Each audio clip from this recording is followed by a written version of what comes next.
Oh, oh my gosh. Oh, and we're live. Wait 1 second here. Oh, this just happened.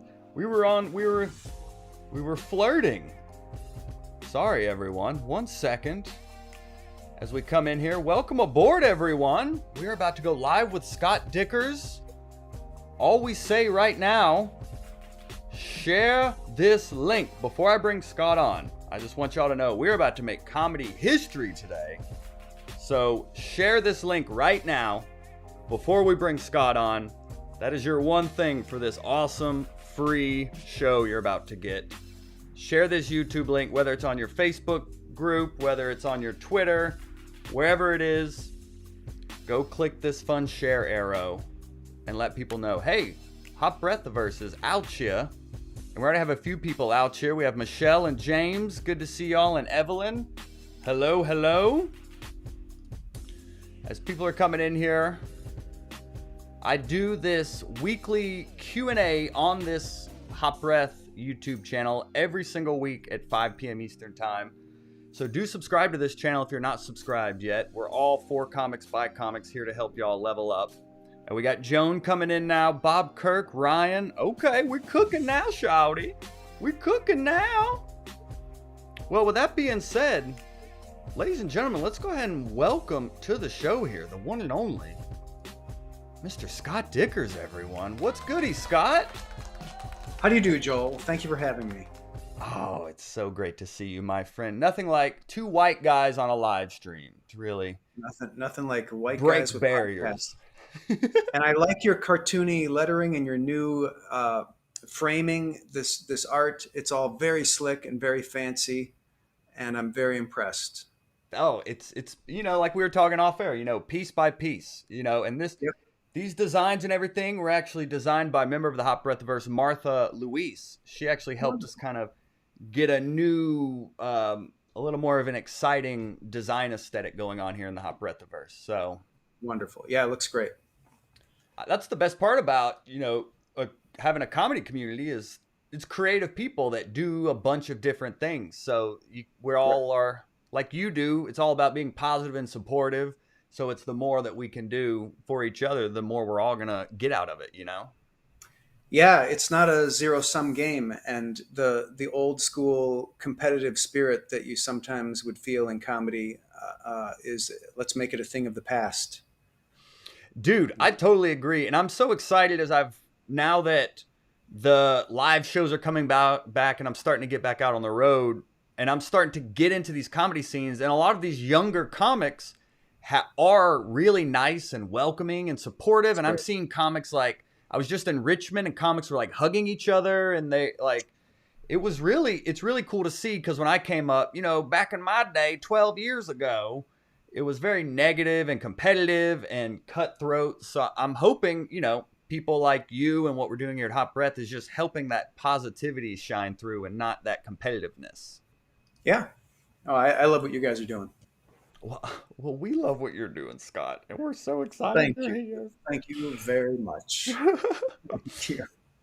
Yes. Oh, and Jason Filippo, good to see you. He said focus. Okay, we'll focus.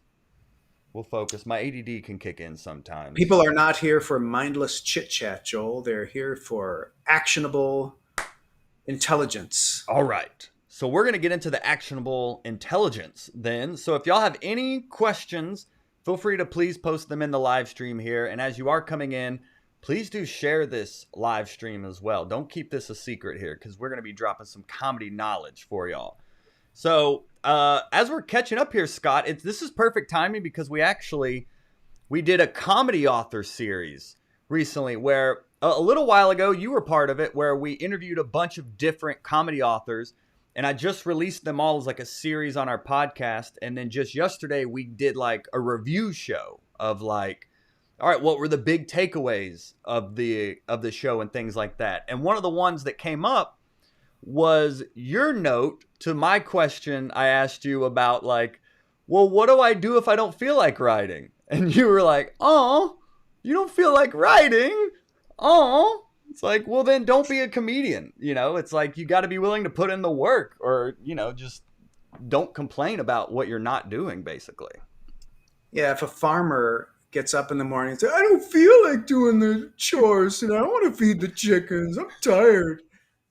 You don't have the option. And the better comedians think of it like farming. You get up and you do it, whether you like it or not. It doesn't really matter. Yeah, I remember that conversation. That was a lot of fun. Yeah, is that what your kind of your mindset around your new podcast? Because you're releasing it every week and it's all new material. So was it something to kind of spark your creative juices and get you some accountability? Exactly. So I love accountability. I've always loved having a weekly deadline where I have to produce work because, yeah, some weeks you're not going to be feeling good and you're not going to be feeling funny or whatever. But if I have a show where I have to be funny or try to be funny for like 15 minutes, it's just me in front of the camera, then I'm going to come up with something, and Mm-hmm. I'll do my best. And I love that. I love the energy of that. And I kept compiling these comedy ideas. I would have this list going of, oh, that's a funny observation, or oh, that could be a good bit, or whatever. And then with the pandemic, I wasn't going out as much. And then even when the pandemic came back, like college lecture series, corporate work has not really returned with full gusto. I figured, you know what, I'm just gonna do this. And yeah, it's kind of a big lifestyle change to sign up to do a weekly TV show, but it's good for me. It's good for me. I need it. And so I'm doing comedy and I'm doing little skits and little goofs and impressions and animation, just like throwing everything in the pot and just trying to have fun and do something that my whole thing is I don't want to just do what everybody else is doing. So I'm just doing something that feels very me and that just like is a way for me to express my unique sense of humor, and hopefully it connects with people who have a similar sense of humor. It's obviously very different than going on stage because you have no idea what the audience is thinking. And True. I did that most of my career. I worked at as a comic strip artist, as a voiceover artist, and as an editor of The Onion. Never knew what the audience thought. Had to make the stuff and then put it out there and just hope. And so I'm doing the same thing now. It's a little different when you're performing it somehow. I don't know what it is about that, but when it's you out there and you don't have some facade of comic strip characters or fake newspaper or something else, you do crave that immediate response from the audience to know, oh, did this joke work? But I don't care. It, like Bill Burr can do an hour podcast a week where he just rants and he doesn't care whether he's funny. He's just talking. He'll talk about sports for half an hour. So I can do that. I can try to be funny, and sometimes I hit, sometimes I miss, and it's good. Like the key to quality is quantity. So the more I Mm. produce, the more really good material I'm going to have. And so whenever I do have a chance to hit the stage, which I just, for lifestyle reasons, I just don't do as much as I should. I have like this huge catalog of material that I can draw on that I've developed from this show. So it's kind of like my way of forcing myself to write. I love it. Yeah, that's how the our daily writing club started. Like our Write 10 club started literally because I was like, oh my gosh, there's a pandemic. I have no idea when or if I'm going back to comedy. If I don't Yeah, have accountability, I'm not gonna write. And it literally started with me like, okay, here's my webcam. I'm just gonna write for 10 minutes. Here's what I came up with. And then people started participating organically and it just evolved from great. there. But it all stemmed from I need accountability to write or I won't. Yep, How that was much smart. how much are you, because they vary in length, but like how long are you writing, do you think, per minute that actually makes it? Or like, you know what I mean? Like kind of what's the ratio between how much you have to create that actually gets distilled down into like a quality product? Yeah, so I would say I write for a good solid work day, which for a comedian is about 4 hours. That's I would say I solid. write about 4 hours per show, and I have some help. I have some people who send me prompts and send me ideas, and I'm getting the hang of having writers. It's tough to have somebody write in your voice because they'll send me 25 ideas, and there might be one idea in there that's like, oh yeah, I think I can work with that, and then I'll just change it. But it really does help me to have that, Hmm. to have writers. So and also it helps me like get an idea of whether something's funny, because then at least I have some other people involved. If it's just me in a vacuum, I think there's a very small number of comic geniuses in history who can come up with something funny in a dark closet by themselves and present it to the world and have it work. I think almost all of us, all the rest of us, need to run it by some other people or get some kind of feedback in a group situation, writer's room situation. So, yeah, that does help me. I love that. I've thought about doing that with Hot Breath as well, of like getting like a team of writers together that wants to maybe like start creating original content and stuff. So It's I amazing. mean, Yeah. people want to write, people want to create, so it's just giving them an avenue to do it. So that's very inspiring. Yeah. And you've got a podcast that's of some repute. So you'd give people a platform. You could have a little spot on the show where it's like, you know, somebody could send in a bit, somebody could send in a video, or, yeah, that'd be amazing. Interesting. Well, maybe people in the Hot Breathverse will hear this and want to help take action. The idea is the easy part. It's like you have ideas all day, but it's like which one do you pick, and then which one do you see all the way through? Because Yeah. I can go all day on ideas. I learned that a long time ago, that it's the execution is the commodity. Ooh. Because like if you go and pitch an idea for a TV series in Hollywood, you're one of 50 people that pitched that exact idea that day. Mm-hmm. How about Seinfeld in a mortuary? And so whatever it is. And the people who can actually write the script, produce it, make it work, like that's 99.9% of the work right there. I love it. Awesome. And we've got some great questions already coming in. So thank you, Oh, sweet. everyone, for hanging out with us here. And Sketch My Story just hit us with a super chat. So Super chat. let's hit it with a little, we call that our share horn. Let me turn that up a little bit. That's our share horn for That's great. people that share a little love on that super chat. Thank you so much, Sketch My Story. Sketch My Story does animation over on their channel. We've talked about doing some things together as well. So thank you Oh, so cool. much. So the first question I'm seeing here, my friends, is from Drew Beekler.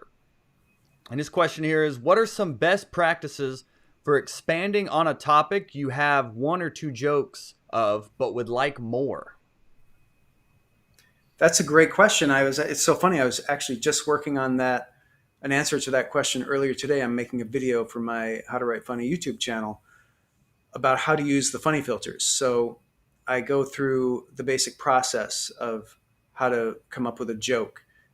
Start with subtext, and then take that subtext, which is just a flat opinion, doesn't have to be funny, and run it through one of the 11 funny filters, then the next one, then the next one. So you run through all 11.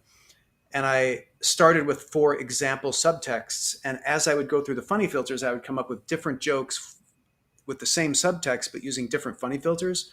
And it starts to sound like a bit, because you start with one joke, you do an irony joke, and then you do a hyperbole joke, and that escalates it. Then you do a madcap joke, and that escalates it in a new direction. So if I had like 2 jokes in a bit, I would just start thinking of the other 11 funny filters and see what I could come up with when I ran that same subtext through the other funny filters. If these terms don't mean anything to you, they're all on my website, howtowritefunny.com. You can download a free like joke writing cheat sheet that explains the funny filters and how to use them very briefly. And they're explained in much more detail in my book and in my courses. But it's pretty simple. If you do comedy or have done any comedy, I think they come pretty naturally. Like you start to understand, oh yeah, that's why that's funny, because it's one of these 11 funny filters. Oh, And yeah. that's how most bits in stand up work. They just play the same subtext but through a different lens, a different funny filter, to give it like a different flavor, a different twist, or what have you. Very nice. Yeah. And I will find that link and share it with the peeps as well so they can get access to that, because I think Sketch My Story just said I watched Scott's video and got his free checklist to coming up with jokes. Great. So Yeah, that's so great. that's it. Very exciting. That's the one. Is it linked to one of your YouTube videos? You said on how to write funny? I think it's in the description of almost every recent video. Yeah. Beautiful. Awesome. All right. So I'll go grab that for peeps, and we're gonna keep the questions rolling here. Wonderful. Ryan Skrilla asked, "What do you do when you're in a writing slump?" You know the answer to that one. You write. Do it write. anyway, basically. Yeah. No, I'll go back to the farmer analogy again. What if you're in a cow feeding slump? Do you just let the cows go hungry, or do you still feed them? Yeah. But You that's the write. hard answer. Nobody ever said this is going to be easy. So here's the explanation of why that works. Okay. So, and we talked about this before, but it's worth repeating. When you feel like you're in a slump and you don't feel funny, and you write anyway, the material that you come up with is no less funny than the material you come up with when you just feel like you're on fire and you're in the zone. Only you can tell the difference because you feel bad about it. Your perception clouds the whole thing. But the audience has no idea. They can't tell, they don't know. You have the same odds of producing genius work either way. So just keep producing, write a lot of ideas and just put them aside and then look at them later, and you'll find a few things in there that are workable that you can probably finesse. Yeah, and I think it helps me to just realize, like, one, everyone struggles with it. I mean, it's like I've been in Absolutely. comics 30 years into comedy who are like, I still have to like force myself to like sit down and do this. Like it's difficult for everyone. It's the people that actually do it are the ones that actually make the difference. So, and most of what you write isn't going to be kept anyway. So lowering the Right. bar really helps me to know, let me just get it out there and maybe I'll find something today. Totally. Yeah, I think one of the most damaging myths in all of comedy is that there are certain people who are just naturally funny and everything they say, think, or write is funny. Mm-hmm. The good comedians make it look like that because we don't see the long hours they put in writing and throwing away jokes. We don't see their team of writers who write jokes for them and give it to them if they're like a big name comic and they have writers. Like Stephen Colbert gets up and does a monologue at the beginning of his show, and that's 12 or 15 Harvard educated comedy writers, some of the best people in the business, some of the smartest people in the business, locked in cubicles 9 to 5 all day, coming up with jokes. So they've got hundreds of jokes. So if you want to compete with that, you got to at least write a few more jokes. You got to at least write 20 or 30 jokes to get one joke. Yep. Yep. Yeah. Beautiful. Awesome. And the next question we have there, I hope that helps you there, Ryan. I hope that helps other people, that it's just doing it. And I like the analogy of like writing being a muscle, that it's just like the more you do it, the stronger it gets. But if you don't, then it does atrophy and it gets even harder to actually get back over that hump. Yeah, I think of that for almost every type of comedy, not just writing, but also performing and doing any other medium of comedy. I think being on camera is a muscle, being on a mic is a muscle, working in a different medium is a muscle, like writing an article versus writing a stand-up bit. And so I always recommend that people do it all. Otherwise, you're one of those guys at the gym who only works biceps. I like that. Yeah, You want to be one of those people. Oh. Because let's say you got a TV deal. You're going to be the star and head writer, whatever, executive producer of your show. You want to have all these other skills pretty well developed so that you're a good manager, you're a good boss, and you can step in, you can give good advice to people in the sound department, people, doing the costumes, doing the other actors. You're not prepared for opportunity unless you've developed all these different muscles. Kaboom. Michelle Malizaki, who I believe was the first person here as well. So it's great to see you, Michelle. Her question here, I guess I could bring them on the screen too. I guess we could be fancy. That's pretty slick. Look at that. We could be fancy with it. She asked, I tried the digital and non-digital catalog. I got my premises, jokes, etc., but how do you organize them? That has changed a bit over time. And what is she So talking about, just for people that may not know? I think I mean, I don't know her, but I'm assuming she's talking about how to organize all the jokes that you have written.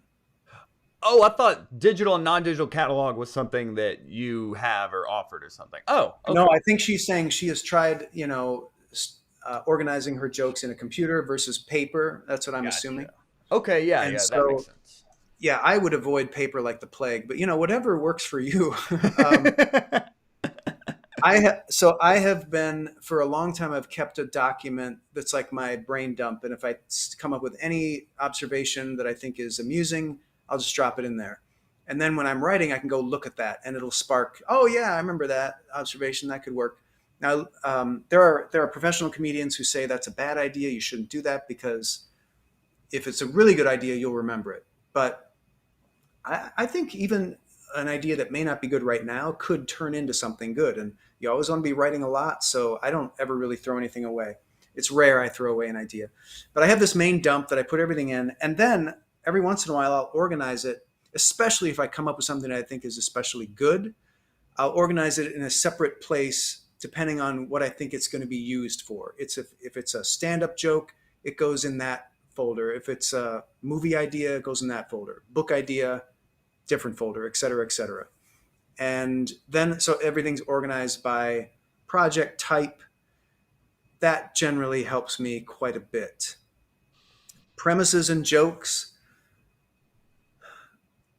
I just keep all my premises and jokes bundled together, depending on what medium they're for, because I know when I sit down to actually produce something, whether I'm writing stand up or a humor article or let's say a script for something, I know there's not going to be like notes that I'm going to be able to crib verbatim. I'm going to be basically starting from scratch, but I just want, what I want is I want someone else in the room with me. So who I get is me from a few weeks ago when I wrote down all these ideas. That way Uh-huh. I'm looking at something that's not just me alone in my brain. So that's how I do it. That's how I organize it. And everybody's got to have their own system that works for them. But Michelle, you asked, and that is how I do it. Hopefully, that can help you figure out what works for you.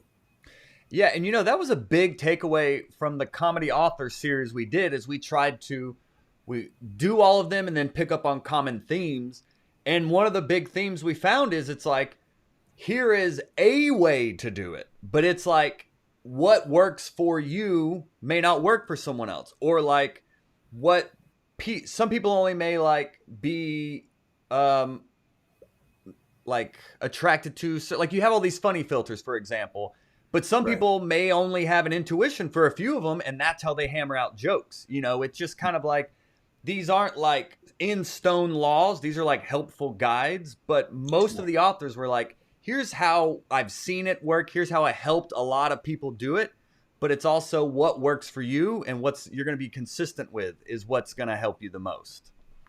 I Exactly. don't even know. Everybody's got to find their own way. Okay, I Um, don't know where I was. Oh, I think digital versus non-digital is where my brain went to like it's whatever's yeah. most intuitive for you. But I will say, as someone who was non-digital for all of my career, and then the pandemic hit, and I started using Google Docs, and like I now have one that is like joke ideas. I do have one that is like new jokes, and I do have some that are sets. Now, when I go out to a show, I'll still have my set list that I write by hand, but digital, if you can do it, it's just more searchable. Like if you're like, oh, I had these That's what marriage I like. jokes, you can search the topic and it's just right there. That I would be dead without that searchability. And then Yeah. with paper, the reason, I mean, I know a lot of people who still just use a legal pad and they swear by it, Mm-hmm. but I would lose that. Like if you lose the paper, you're done for. Like I can't even imagine that. That would be a tragedy. So got to have it in the computer, got to have it backed up, and it's got to be searchable, in my opinion. Yeah. And she asked if there's any apps. I mean, Google Docs is free. I've heard people use Evernote before. Um, Yeah, I am mistrustful of anything in the cloud or online, and maybe that's just because I'm old. but I'm just scared that it's going to disappear if it's not on my computer. So I always save a document on my hard drive and Oh, back so it it's up. all on your actual computer is how you were. Yeah, I'm skeptical of the. I mean, I'm sure I'm just being silly. I'm sure it would work just fine, and also I would have access to it anywhere. But then, so another thing I've been doing lately is I'm doing voice notes. So I'll just do a voice note of something, and then the way Apple makes those and how you download them to your computer is extremely inconvenient. So I need to figure out a better way to manage that. But I do like that because sometimes I think better when I talk as opposed to write, which I know a Mm-hmm. lot of comics have that same proclivity. Yeah, I mean, what was interesting to hear when we had Mark Normand on here was like he's a very meticulous writer, so I was like, oh, I bet he's very like in the page and word for word, but his writing process is literally like ranting and raving for an hour alone in his room and then just picking things that he found interesting or potentially funny. Like it's a lot of him just talking to himself like a crazy person and then he'll like refine it from there. Yeah, I have a lot of crazy person voice memos myself. Right. Oh. So I hope that helps there, Michelle. And she said, yes, yes, thank you. Beautiful. Good. Awesome. Oh yeah, we're cooking now, peeps. Um this is Ahmed Taha.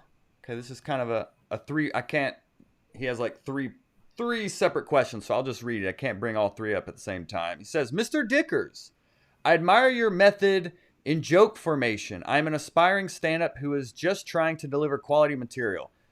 With opening subtext in our country where it is forbidden to talk about sex, religion, politics, dirty words, but I struggle to use your method. My jokes come out not delivering the subtext or delivering a different one.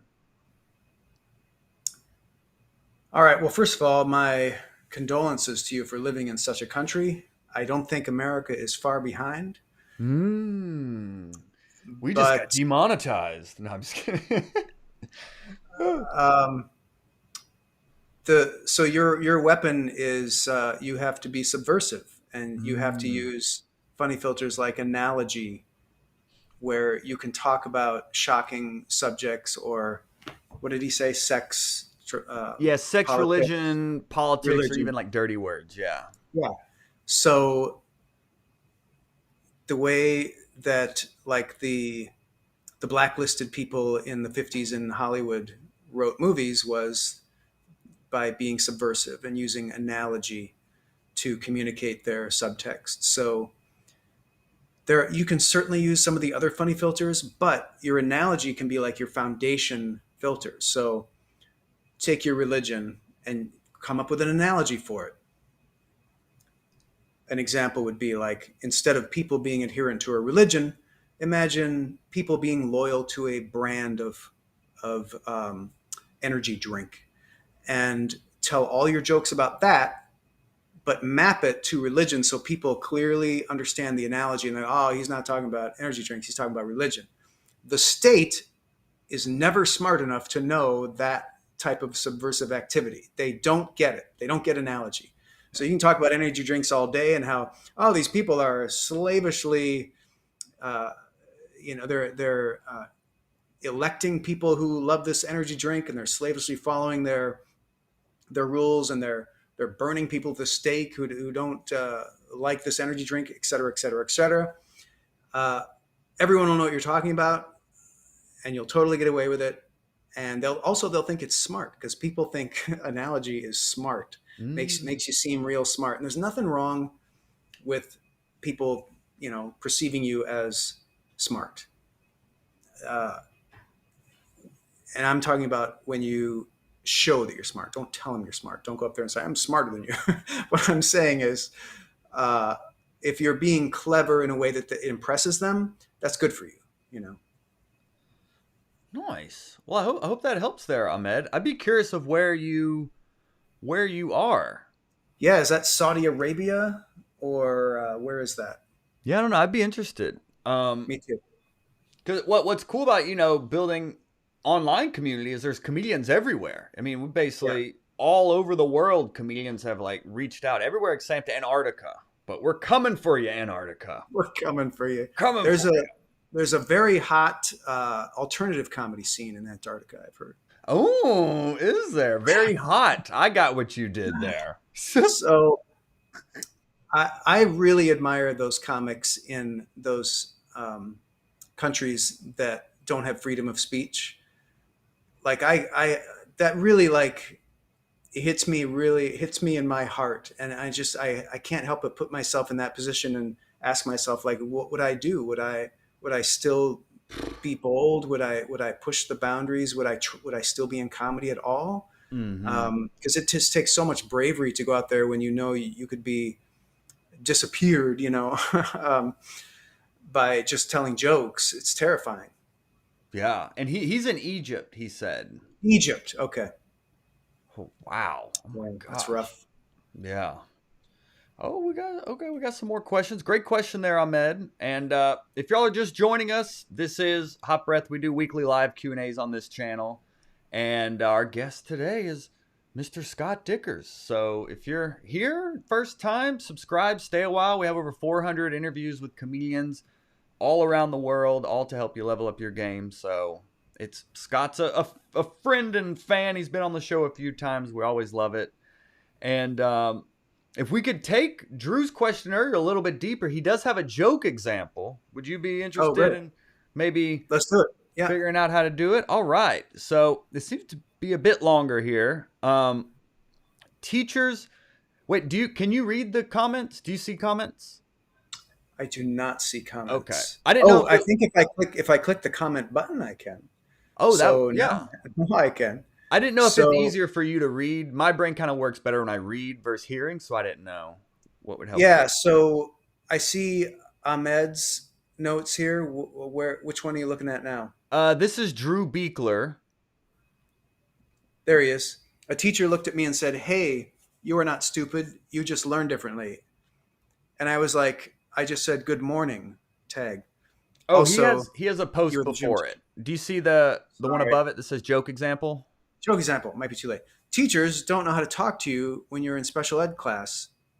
They want to encourage you, but it comes off as condescending.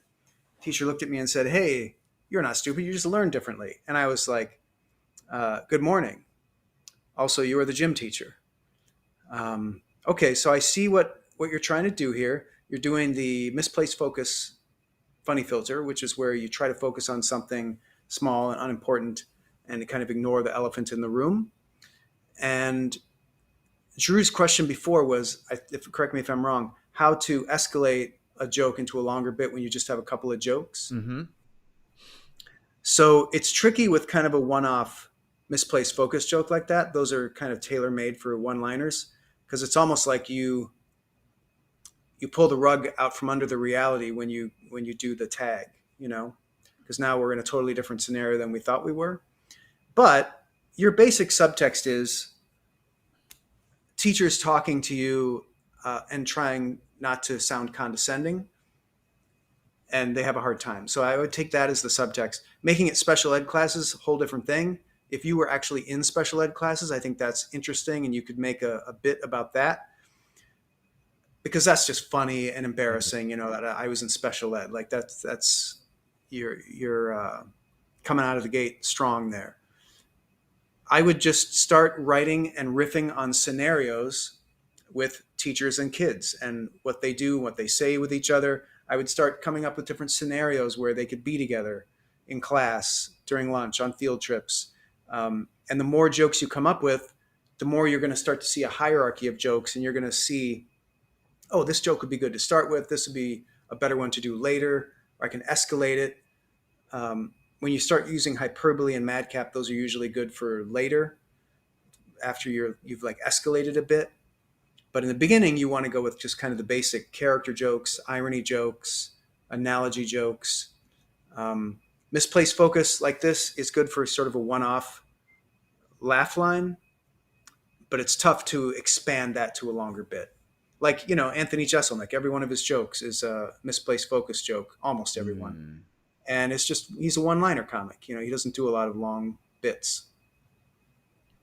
Yeah, I mean, a potential tag could be their response. Like, then the teacher says something back to you, or a student then chimes in, or Because it almost seems like the tag being the gym teacher is the actual punchline versus like good morning being the punchline.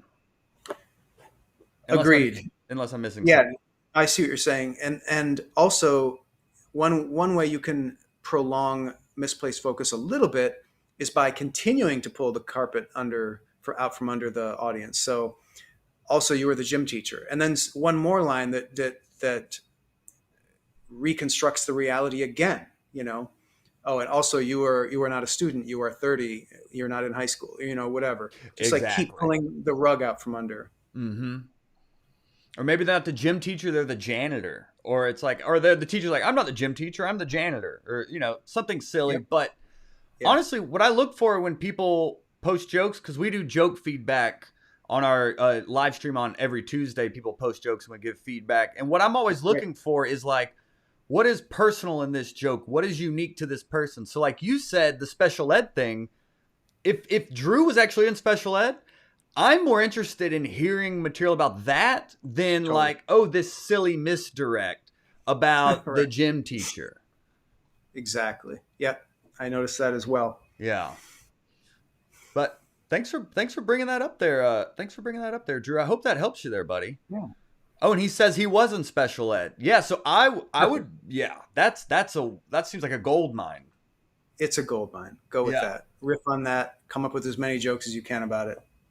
And a lot of the times when a topic is personal and maybe a little uncomfortable or vulnerable, we can try to hide behind like a silly misdirect instead of just going to the heart of it. So I have to struggle with that as well, where you kind of just excavate these sensitive topics until you get to the heart. So I would say keep digging deeper on your experience in special ed and look deeper than just to this like it's kind of like a get out of jail free card. I was in special ed, but really they weren't a gym teacher. Like tell us about you, Drew, and your experience in special ed, and that's where you're gonna find the bit actually expands.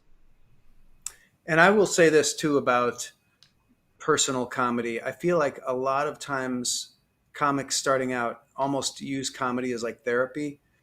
And when you say get at the heart of it, to me, that means get at the jokes, like stuff that's really funny that the audience is going to find really funny and really laugh at.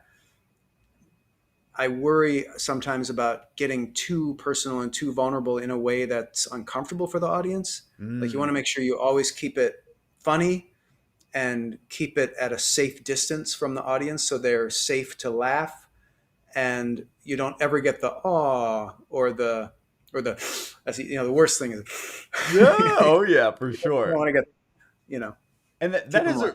that is a really good point, Scott, because I feel like a lot of young comics see someone like George Carlin and they're like, "Oh, I want to talk about military industrial complex or whatever." And it's like, "Well, figure out how to make your dog funny. Like, let's get funny down first before you then try to tackle all these things." Like, I probably spent 8 to 10 years making silly jokes before I was in like, all right, it's time for me to like talk about being like born in a trailer and my family being like white trash, like things that are like genuinely embarrassing to me that I've just worked through that I can now make material out of. But it took a lot of time of just learning how to write jokes before then I can then start making fun jokes out of unfunny circumstances. Yeah, that's kind of the highest level of comedy, is being able to take really dark, disturbing subtext and turn it into hilarity. And it takes sometimes a more seasoned comic who people know Mm-hmm. for that to work. And that certainly was working for me at the Onion, because the Onion is basically like a non-human comic that people got to know over decades. And then they're a little bit more of a safe place to be talking about that stuff because they have this foundation of familiarity. You know this person, they're not going to do anything surprising or weird or make you uncomfortable. But for a new comic, it's a little tricky to go right to that stuff. Yeah. Yeah. So hope that helps there. Hope that helps you there, Drew. And Chris Beasley said he thinks the good morning line is hilarious. So do what you want as well, Drew. We're just giving you feedback on Whatever works. Yeah. whatever works, my friend. So we're just here to give you the best feedback we can. But at the end of the day, you say it on stage, and if it works, there you go. um, think I But met. I will say this about Chris. I think he's right. Like that line, if it's said right, it is a good punchline. It's like the teacher is being very condescending. Now, Johnny, you really, or Drew in this case, it's not that you're not very smart. It's just that you learn differently. And then he's like, I just said good morning. Like Yeah, that's yeah, a yeah. pretty good joke. True. That's true. Good point. I And then didn't the even think gym about the teacher, delivery. Yeah. yeah, the gym teacher tag doesn't even work for me if you really hit that joke well. All right. Oh, he says, "Yep, thank you, very nice." And Carol Freeman, Keto Carol, she made it. She said, so we can get started now. Thank you so much, Keto Carol. Carol Uh, on the keto diet. yeah, she has her own podcast. I was on because Oh, that's great. I have my own struggles with sugar, and I just did a therapy session with her for the world to That's enjoy. great. I was like, I eat That's too much great. cereal. But it's crazy, man. Yeah, just what you put into your body and how it affects you physically and mentally is just pretty gnarly. But yeah, so she has a cool. We can totally go there, Joel, if you want. This isn't my Zoom therapy session. I don't. No, no, I'm just saying that I agree. And I got diagnosed with celiac disease about 10 years ago, 12 years ago, and went on the gluten-free diet, which is what you're supposed to do. And nothing really changed for me. And it was mostly because I'm old. But then they said, yeah, I dug into it and I looked into it, and the fact was I was on the standard American diet gluten free version, so it's not changing anything. You're still eating a Mm. lot of sugar and a lot of like empty grains and stuff like that. So I switched about, I don't know, 8 years ago now. Just vegetables, healthy fats, clean meats. Don't eat any processed food, any sugar. Night and day in terms of my energy, in terms of my my health. Like I never get sick. I used to get sick all the time. I get colds like 2 3 times a year, really bad colds. Gone, totally gone. You don't So do sugar at all, or processed sugar? Like, how do you no, get? I mean, I will say this: I do have an occasional cheat meal Uh huh. where I indulge, but then yeah. So for weeks at a time, I'm not doing sugar. I hardly ever even eat fruit, and it's pretty amazing. So I'm all about it, Carol. Wow. I mean, Scott seems like a good person to come on your show, Carol. Because that's I can tell. I've gone back and forth with sugar and like taking breaks, and when I take a break, dude, like it's literally night and day. My mental health is better. Physically, I'm better. I have more energy than ever. And then it's like I feel amazing. I'm never going back. And then I have a little bit, and then the dopamine hits, and then my receptors go off, and then we're back Yeah. to husky Joel. So Sugar is, they've done studies with rats where it's harder to get a rat off of sugar than cocaine. yeah, dude. And they It's and they go very to the addictive. sugar when they have the choice of cocaine and sugar. They go to the sugar, No, it's and it's brutal legal. and it's legal. Crazy. So yeah, I relate to your struggle, Joel. Whoa. I mean that's encouraging to hear the change you made long term and have been able to Yeah. sustain it because I go back and forth with it, It's but a I would like lifestyle to change. commit. Like it was easier for me because when I went gluten free, that I'm no longer able to eat out at people's houses. Like I can't go to dinner parties and eat anymore because you got to have like a gluten free kitchen. So it just made it easy to control my food. If you're not in that position, it's a lot harder because you're always getting invited out. Hey, meet me for a beer or whatever. Hey, let's get a sandwich. Bread in America, you eat it, and it just turns into sugar as soon as you eat it. So uh, it's a big lifestyle change, and people will think you're a kook. That's one of the prices that you pay, but it's worth it, in my opinion. Well, what's your vice? How do you be bad? Well, like I said, I do have an occasional cheat meal. I have a son; he's 14, and sometimes we'll go out, and he's getting a pizza and a brownie, and he. Oh, by the way, he's gluten free too. So we're Hmm. getting a gluten free pizza, and we're going to get a gluten free brownie, but it's still mostly sugar, Uh-huh. And my body can take an occasional, like every couple weeks, having a sugar thing. It can take it. But ideally, if I go for weeks, and sometimes even when I'm with him, I'll just eat what I eat. A bowl of pureed broccoli, and he'll eat his brownie or whatever. Pureed broccoli, like broccoli soup. You just puree broccoli and Yeah, I just puree all my vegetables. It allows me to eat like an entire thing of kale in one meal, and I can eat it really quickly. wow, Yeah, dude. Pureeing is the best. Love it. I could go all day on this. I'm about it. I know. We got to go on Carol's podcast because that's the place to talk about this. Seriously. Yeah, yeah. That's really cool to know though, Scott, because Yeah. there is like seeing people that achieve levels that like you have and are achieving. I mean, I always love to hear the operational side behind it. That it is like I'm doing all this, but because I'm able to like live at a higher level that gives me more energy and optimism. Because even Yeah. when you eat bad, then you think bad and you feel bad, and it's all just like a cascade effect. So it really matters. Absolutely. Yeah, and when I started my new show, like it was a big production lifestyle shift, and I did an all-nighter probably once a week, for like 10 weeks in a row. And I'm an old man. I'm nearly 60. So, Whoa. the fact that I can still do that is a testament to how I take care of myself. Yeah. It's a superpower. It's like a secret superpower to be eating super healthy. It is, yeah, to be eating correctly, like eating what our Yeah, body yeah, eating wants correctly. is a It's just secret. it's so easy to eat wrong in America. Hmm. They make it so easy. It's cheap, it's available, and you go on the road and it's like every exit is like, oh my God, the crap you could put in your body. Yep. Hmm. It's just Yeah. yeah. Fidel said they've been off grains for 13 years. Best way to get rid of friends and alienate people. I'm telling you, it is a huge lifestyle change that it will frighten people. It will. Yeah. Did you kind of go off and then like fall back on? And then was it kind of like a process, or were you like line in the sand? This is now what I'm doing. Well, I experimented. I love that we're on this topic. It's fine. Um, and I'm waiting for Bruce's enema joke. Yeah. But I experimented. So I started with a raw diet, and that was too rough for me. Like, especially because I had the celiac, I was trying to heal my gut. You can't do raw food; it just scrapes your gut. Mm, And then I experimented with, um, straight paleo, I guess.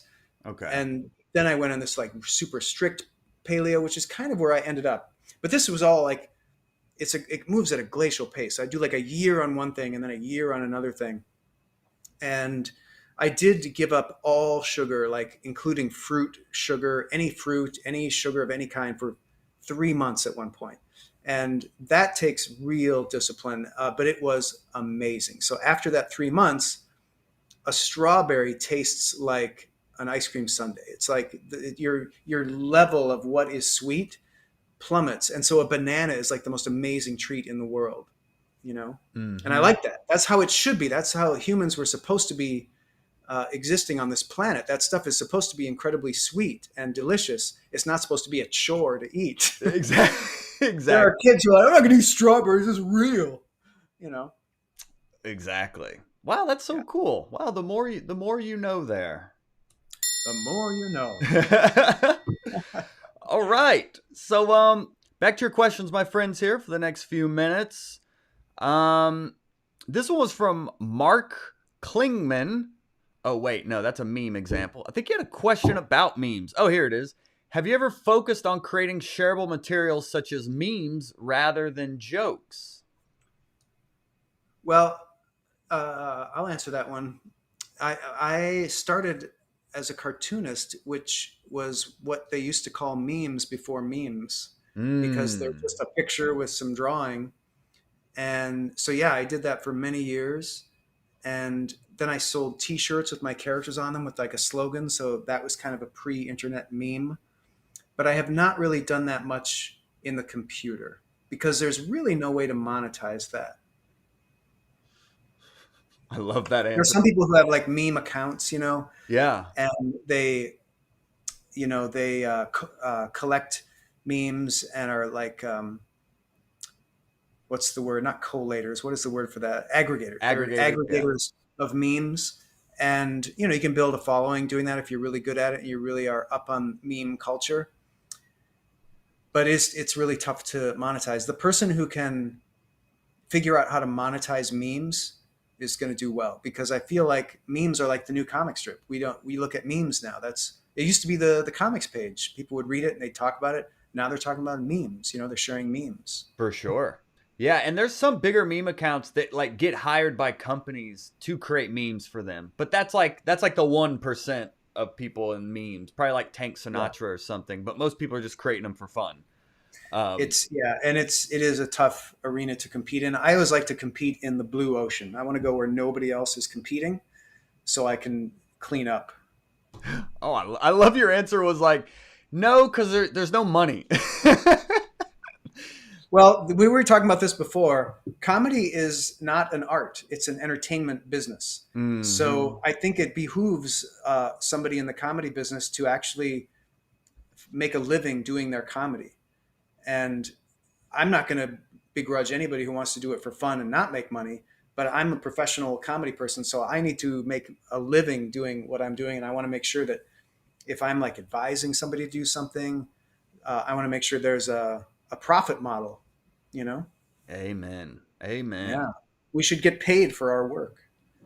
And speaking of getting paid, this one's about a resume from Tom Vinson. In writing a resume for a writing job, what's the best way to include the various pieces you've had published on comedy sites? Just writing published in 251 or Slackjaw?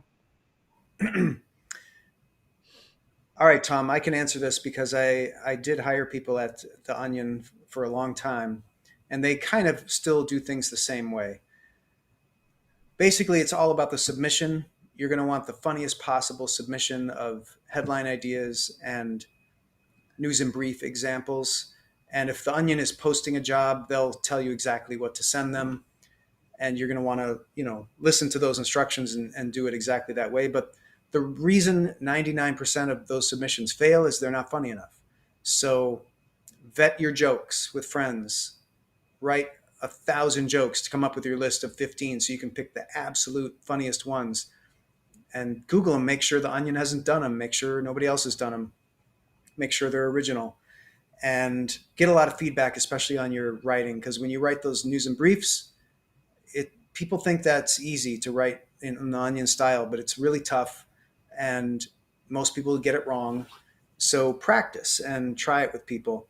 As far as how to list where you've been published in other sites, I would include that really briefly in a cover letter and just say you've been published in 251 and Slackjaw. That's what I would do. Nice. Good What is question. 251? Is that a humor site that I don't know about? Yeah, I didn't know I didn't know what either of those were. Slackjaw is a humor website on Medium. Oh, Yeah, okay. we're doing really well. Alex Baya is uh, the editor, and he's doing great. Oh, very cool. Brent asked. Oh, he said shout out to Antarctica, and he asked favorite comic to see try new stuff. For Mm, me, that's Bill Burr because I like the way he thinks, and I like that he tries out new stuff on his Monday morning podcast, and it's fun to listen to his thought process and how he has obviously he's been doing it for so long, and he's such a master at it. I love hearing his mind go to the funny, like how he seeks out the funny like a heat-seeking missile. That's yeah. very inspiring. I love that. Carol, you Nice. like my books? Let me be on your podcast to talk about food. How perfect. She came back on and said, "What did I miss?" We literally We talked. talked about you for like 10 minutes. We literally, yeah. I was wondering why she wasn't commenting. She like left as soon as you came in, Carol. We talked about health for literally like 10 minutes. Awesome. Can I answer Um, one here, Joel? I'm sorry. Can I answer one here? Oh, of course. Yeah, yeah, yeah. Which one are you Chris seeing? Chris asks, "Where is the blue ocean today?" Ooh, So yeah. the blue ocean today is in all the new platforms that aren't really hot yet. So you want to be on all those and try those. And I try to keep my finger on the pulse and learn about these new things. So there's a Web 3.0 type of YouTube called Sound Surf that I just got on, and the shareability and the findability there is really high. Hmm. That's where you need to be. So it's like where TikTok was 2 or 3 years ago. People could go on and just you go viral really quickly because there were very few early adapters. And TikTok is still pretty good, but it's definitely on the wane. So I would say keep your eye out for new platforms. Anything you hear about from a Gen Z person, a teenager who's like, "Oh yeah, I'm on this app where I'm doing it," jump right on that app. Those kids are walking marketing consultants, and because they all talk and all the kids do the same thing, they're terrified of being different from their peers. So if one kid is doing something, they're all doing the same thing. Yeah. Uh-huh. So get on those platforms and put your comedy out there. That How would do be my recommendation for finding the how do blue you ocean. say like Sound Surf is on Web3? So how do you even get on Web3? And I'm gonna Oh, share the Web interview three you is not did a as well with yeah, yeah. Jamar. Web3 is not a thing you get on. Web3 is the new. So I'm learning all this stuff. Okay. I'll pass on what I know. But so Web 1.0 was you create a website, you put your stuff out there, people can find it. That was the 90s, early 2000s.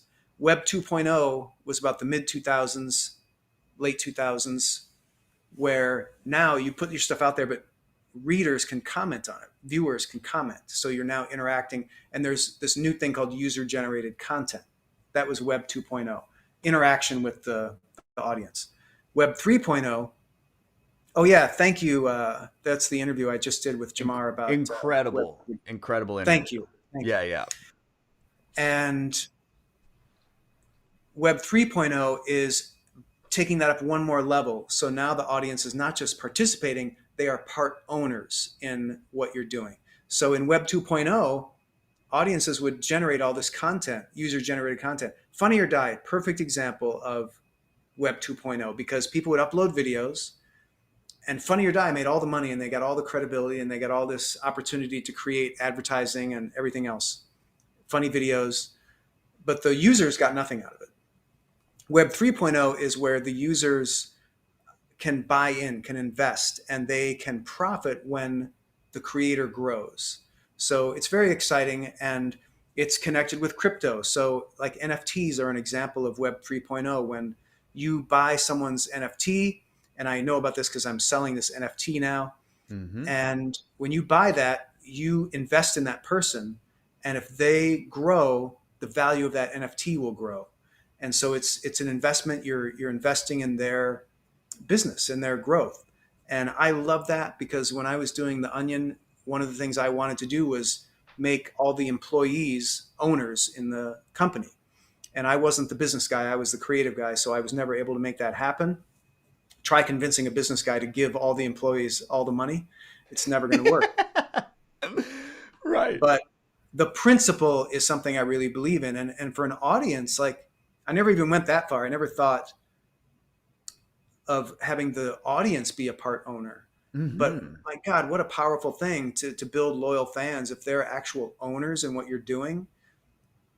Everything they do is going to be helping you. It's going to be promoting you and boosting you because they benefit from it. So it's a very exciting development. And uh, yeah, Chris, go to all the high schools and Yeah. And hang out check with out that kids. interview, seriously, because like Scott goes super deep, even more into Web3 with an expert in the space and talks about his NFT he just dropped, which you can be a part of. I think it's a just for like 2 more days though, I think. I think it's So one more day. Yeah, we have one maybe more one more day. day by So now. Yeah. So it's I should send you the link so you can post that up here. But yeah, there's a ton of benefit in that, and that's what it's all about. It's about what utility you get from buying it. So you hear all mhm. these stories of NFTs selling for millions of dollars, and like, why do people have these apes or whatever? And that's really not what NFTs are all about. They're like a token that is investing in the future of somebody, and the best NFTs come with a bunch of benefits and value. So I developed one that has all this free stuff in it, like free webinars about podcasting and cryptocurrency, and a free ticket to a comedy show and discounts on comedy classes. So it's like a $1,200 value that I'm offering. I see my screen has frozen. I don't know if you can still hear me. Oh, There I'm there back. you are. And but the NFT costs $25. So we wanted to make it a really easy entry to this because it is, you're asking a lot. You're asking people to go on this strange new platform, rally.io, and spend $25. So it's a hurdle you're asking people to make. So we wanted to make it as valuable as possible. And then in the future, there might be more bonuses. So it's like once you own that thing, you own Yep. any bonus that comes with it. Mhm. So that's a part. I'm sort of getting my feet wet into this whole Web 3.0 by doing that. And it's pretty interesting. And just the final one, just to touch on real quick, Evelyn, because she's been a day one OG here at the Hot Breath of Verse. Awesome. She said, I want to write funny songs. Do you have a starting or conversion tip to like start writing funny Yeah, songs, I funny guess? songs. I would say, and I just posted the NFT link if anybody wants to check that out. Um, I would say find my podcast with Weird Al, because he really talks about the down and dirty in the weeds process of how you write a parody song, how you write a funny song. And it was really instructive. He uses like rhyme zone, like he really talks about the down and dirty. And I am assuming you're musical, so you're going to want to write the music as well as the lyrics. But yeah, just start writing songs, and I guess don't be afraid to suck. Like, if I don't know how Mm, much of it you've done, but don't be afraid to try some stuff. It doesn't work, and experiment and put it out there, get some feedback, and just adjust. It's how all comedy is done. You put some stuff out there that you think is pretty good. You get some feedback, you adjust, you come back at it, and then you get better over time. kaboom. Well, ladies and gentlemen of the Hot Breath of Verse, I mean, we've done it again. Cue the applause. I have put links to Scott's. I just pinned it to the top of the live chat as well for his that NFT you can check out. And check out that interview he did. Seriously, like, I've been trying to learn more about the space, and this is probably the most just like informative and just to the point. What is it? Why? How can we use it? Just the space, the Web3 space in general. So Yeah, that's Jamar John Johnson, he's a 20-year stand-up comedy veteran who really understands Web3 and crypto. And mm-hmm. I had him on the podcast to explain it, because he was explaining it to me in such a simple way that I had never heard before. And I was like, oh my God, you're making it so simple. Yeah. I wanted to share that. Beautiful. Well, thank you for sharing your time with us today, Scott. I mean, is there Of is there course. is there anything else like you want the world to know, or anywhere you want people to go after this, or anything? Yeah, I want the world to know about my new comedy podcast that I just started with 0 followers. This is a thing I like to do, where I leave one comedy venture and I start a new one at ground zero, uh, because it keeps me hungry.